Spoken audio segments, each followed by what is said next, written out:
Monster Hunter is a series where every installment is unique through a number of changes to its style, or in this case of the 3rd gen games, an entirely new way to play the game. Capcom has made lots of changes in different forms of combat in other games like Monster Hunter 4, when they introduced the mounting mechanic, Generations with the different styles and hunter arts, World and Iceborne with the clutch claw, then Monster Hunter Rise of the Wire Bug. On my journey of playing through the older games, after having started with Monster Hunter World, I recently played through a game of the 3rd gen called Monster Hunter 3 Ultimate. It was after expressing my interest in playing the older generations of Monster Hunter games that I was actually gifted a Wii U and Monster Hunter 3 Ultimate, so I wanted to start off this video by saying thank you. After playing through the game, I definitely want to go through and talk about my experience playing through it, and explain why I feel like Monster Hunter 3 Ultimate is Monster Hunter's most ambitious main release game so far.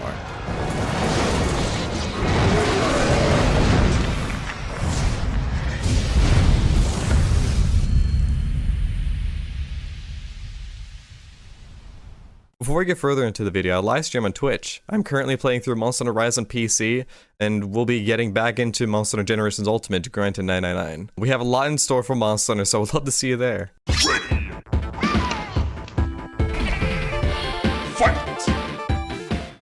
We get into the story of 3 Ultimate. It was really nice how the different characters got introduced, especially our companions Cha-Cha and Kayamba. They are characters filled with so much personality, from the way they talked to the way they interacted with the environment and monsters, then also their dancing. As you go through the game, you are able to unlock different masks for your companions, as well as change their support moves through their dances. Some are more funky than others, but they also have their own abilities to help you on your hunts. Honestly, between these companions and the Palicos companions you get in the future games, it was a really nice change of pace. I really enjoyed them a lot more than the Palicos. At a glance, they might feel like they do less support than your future partners, but as you dive in more, you'll discover that they can really save your life sometimes. I felt that there was definitely a lot more personality put into these two characters. I can watch these two just interact with everything forever. They are so goofy and hilarious to see. They act like they're so powerful and confident when heading in to help you in battle, that they sometimes get knocked out immediately, but at least you know that they tried their best. Compared to the Palicos that you get in later Monster Hunter games, even the Palamutes in the Monster Hunter Rise, they don't have as much personality. They don't have as many quirks or really interact with the environment around them. They're definitely different, since you can name your Palicos and then work like the main character, whereas an extension of yourself, since your character and Palico don't have a personality. You can give them whatever name you want and interact with them differently, like a pet you own, and go out on your journey.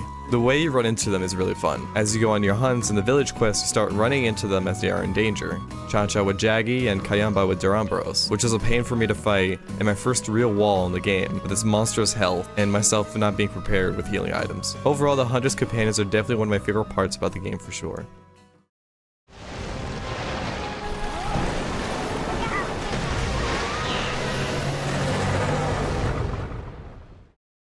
In Monster Hunter 3 Ultimate, there are 12 weapons to choose from than the 14 that we get later on. This game does not have Insect Glaive or Charge Blade, which makes me really sad since my favorite weapon is Insect Glaive. With all this, it did give me a chance to try out a new weapon, the Switch Axe. After all this time, I've never used the weapon, even though it's pretty limited to what it can do compared to the later games, but it was still an absolute blast. Some of the event weapons that were introduced in this game are amazing as well. They have so many unique designs for so many of the weapons. Something that was introduced in Monster Hunter 3 Ultimate is the underwater combat. In all honesty, it made sense to how it works. You do have to be in the right spot when you move around underwater, but it wasn't too bad in terms of mobility. However, I'm not the biggest fan of being in the water because of my fear of the unknown and the deep underwater. But let's talk about how underwater combat works in 3U. It was one of the most groundbreaking changes they have done in the entire series, aside from the combat changes in later games and how weapons work. Underwater combat in the games are not usually the best when it comes to gameplay and how things are controlled. In 3 Ultimate, it wasn't too bad. The movement for certain weapons didn't feel as good as it does on land sometimes. The camera movement is not as bad in this game, but there are times where, depending on your position, it can definitely be against you.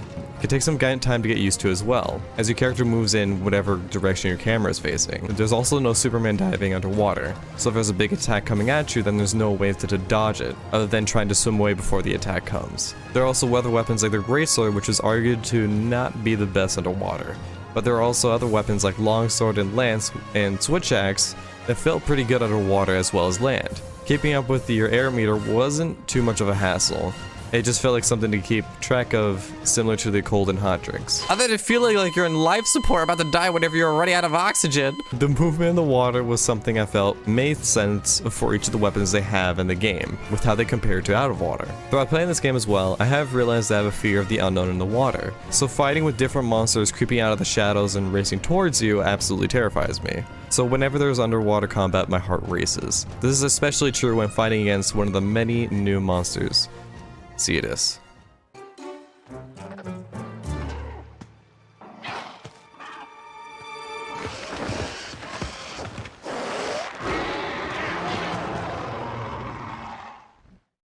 The monsters in this game are definitely unique, not just with the inclusivity of underwater combat, but the different abilities each monster has and so on. Since they have included underwater combat, they had to implement that to some of the monsters, and how they interacted with the water, as well as getting on land. Aside from the game not having Gore Magala, all the monsters in it were amazing, some of my favorites being Lucid Narguga and Abyssal Lagiacrus. Lucid Narguga was one of the most unique monsters, with it disappearing and reappearing into view while it attacks, especially when it becomes completely invisible. Lucid also does a lot of poison attacks as well, aside from the bleeding attacks that it usually does. Before we talk about Abyssal Lagiacrus, I definitely want to talk about the original monster itself. Since coming from Generations Ultimate, it wasn't the most memorable monster with a limit on what it could do in the game. It was definitely a change of pace in Monster Hunter 3 Ultimate.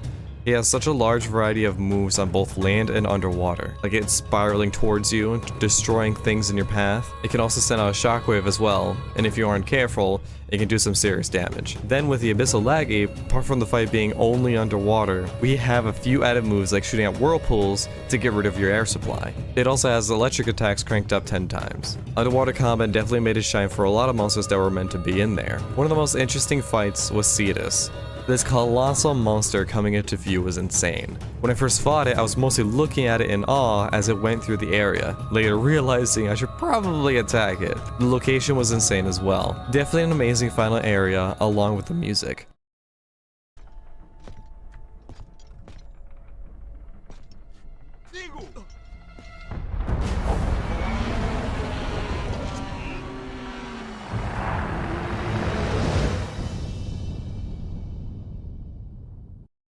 3DS with the Wii U. Something I thought was the most interesting part of playing 3 Ultimate was the fact that you could play with others that are on the 3DS with the same game. There was only one downside to this being that it had to be local. This is the closest we have gotten to anything related to crossplay, which is everyone's dream. Monster Hunter is such a community-driven game that I definitely do believe at some point we will get something like crossplay in the future. Being able to play with others on different platforms would be amazing. I remember countless times playing Monster Hunter World with there being multiple people asking about other platforms that I'm not on, and to be able to get a taste of that with 3 Ultimate in a way.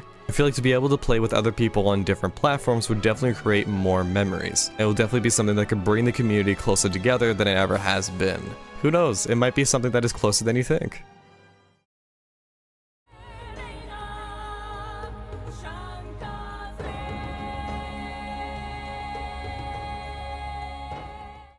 With all this, I want to explain why I feel like this game is the most ambitious of all the Monster Hunter games. Monster Hunter is known for trying out new things for the games, again with Monster Hunter 4 Ultimate introducing mountain mechanics, Generations with different styles and hunter arts, Monster Hunter World and Iceborne with the Clutch Claw, then Monster Hunter Rise with the Wire Bug. The underwater mechanic in 3 Ultimate was something that introduced an entirely different way of playing that really forces the user to fight in it. The other mechanics from the other games are more of a user choice if they want to use it and benefit from it.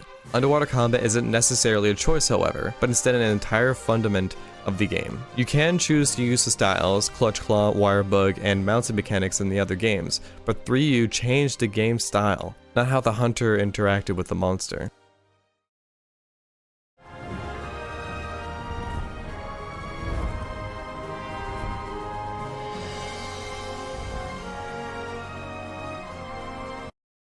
Monster Hunter 3 Ultimate has been an incredible game by far, with all the unique characters and the locations you get into. Kayamba and Chancha are definitely amazing partners in crime, and definitely the goofiest characters in the series. Even though there was no insect blade, it was nice to mess around with Switch Axe throughout my playthrough. I feel that this game is their most ambitious game by far with their underwater combat, which I felt was implemented well. Could definitely be improved if they ever decide to bring it back, but I enjoyed it for what it was. The different types of monsters we have gotten in this game were amazing, with their different movesets, especially in the water. Playing this on stream was unreal for me, and experiencing this game with all of you, playing alongside with the community as well, was breathtaking. With all of this, it is definitely one of my favorite Monster Hunter games by far, and it would definitely be something I would love to play again in the future. Thank you all so much for watching. If you all enjoyed the video, feel free to leave a like and subscribe, and tell me what you think of Monster Hunter 3 Ultimate. Also just wanted to say a big thank you to Ulysses for the support over at Patreon. It's a little something that helps when there's more videos like this. But with all of that, I'm super excited to hop into other Monster Hunter games. Much love you guys, and I will see you all in the next video.